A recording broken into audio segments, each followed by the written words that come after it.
Vote no if you don't know.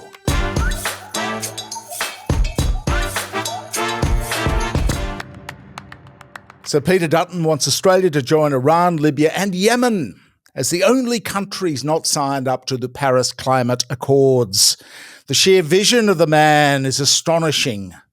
Net zero policy. Oh, there is a policy. Apparently he wants to get 16-year-olds, anyone below 16, off the internet, not allowed to be on the internet.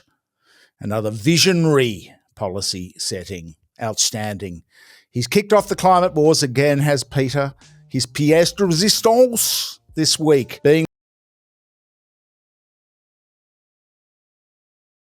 target, not to go to the election with anything. He'll tell us about his grand vision, his energy and climate policy after the election. He has made that pledge.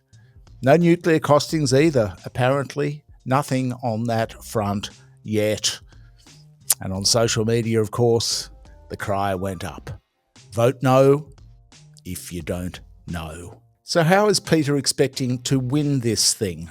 There are not enough boats landing to go for the jugular on fear-mongering right at the moment. Will they be getting their PR people from Cosby Texter to generate AI asylum seekers? The teals must be grinning from ear to ear. It is a gift. But they must have workshopped this with News Corp. They must have a strategy in mind. Peter, in his defence, did, however, manage to address the cost of living crisis this week by slugging taxpayers $23,000 for a jet to a summit hosted by Gina Rinehart and the Daily Telegraph. Yes, a jet to a Murdoch soiree on the cost of living in Tamworth. That was ahead of news that the median house prices in Sydney are now 1.6 million. It's 1 million for Melbourne. You know, just an anecdote, we walked out of the shops the other day, out of the supermarket, and we bumped into an old mate, a young bloke. We'd not seen him for quite a while. And the first thing he said after the obligatory "G'day, mate," was, "When are they getting the pitchforks out?" It needed no explanation. This guy is in financial markets. It was a clear reference to younger Australians and the failure of government to address rising poverty, the housing crisis and cost of living, rental market, etc. And this remark, the pitchfork remark, from a guy who probably makes $300K a year, he's a young professional, he even said, his other clanger was, "This is not the Australia I grew up in." He must be 35 years old, this bloke. But when you look at the charts, they show housing diverging from disposable income in around 2000, as we've pointed out here many times. That's when it really took off. So he's right. There's been 25 years of policy failure, mostly under the coalition and the inability of Labor to reverse it significantly. Kicked off by none other than Johnny Howard and Peter Costello. And their handouts to baby boomers, which have exacerbated what is now Australia, a petrostate characterised by rising inequality, 2 or 3 million people living in poverty. But there was solace for the Labor faithful this week. Oh, there was great drama. Thanks to Peter Costello's shove in the airport in Canberra. It was no small irony that the reporter henpecking Costello was a News Corp reporter. Aren't they meant to be on the same side? He was asking about the toxic culture which led to sexual harassment in the workplace, which is kind of pretty choice coming from News Corp. But what a brain explosion it was by Peter. Had he been doing a Barnaby? He was out the door a couple of days later. Just a brain explosion, pushing a reporter to the ground. He's no longer chairman of Nine Entertainment. In the northern climes, Christmas came early in Queensland this year with Premier Stephen Miles handing down the Queensland budget with more gifts than, as our correspondent Paul Savret puts it, Rishi Sunak's election giveaways in the UK. Cash splash.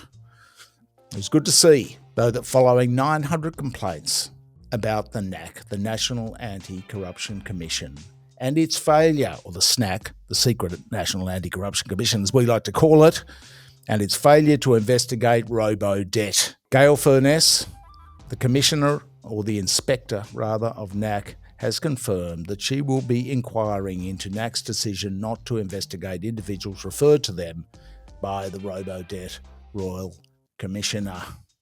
Power to the people on that one, and it was power to the consultants too. Finally, after 14 months of the Senate inquiry into PwC, the consultants' inquiry, the Senate handed down its report into PwC and the consultants' boondoggle. And despite all the massive issues laid out in the report itself, the recommendations were a wet lettuce. They were softer than the Coalition's climate and energy policy even. We should update a guide, said one of the recommendations. We want them to behave better, said another. Let's have a review into a review, all that sort of thing. It could not have been more lackluster, more mediocre. And as somebody remarked on Twitter, it's cheaper to buy a politician in Australia than a house. But despite this utter failure to address the issues of the very privatisation of government in this country, the AFR was waffling on in one of its editorials about the dangers of the Greens and regulatory creep. What regulatory creep? What regulators even? Never to be outdone when it comes to ridiculousness.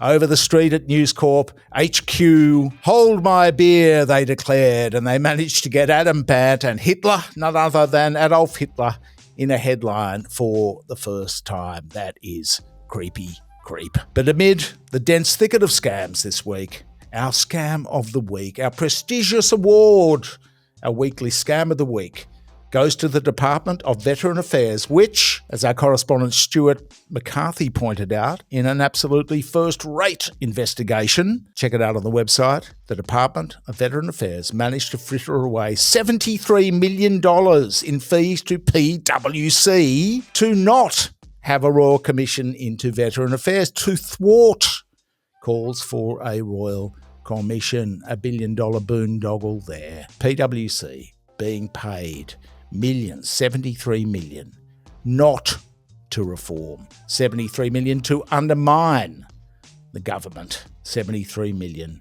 for political purposes. We're talking about those who have served their country in the army here, and it's no wonder Defence, as per its annual report just released, had to splash $80 million on advertising last year. How are they going to get people into the army?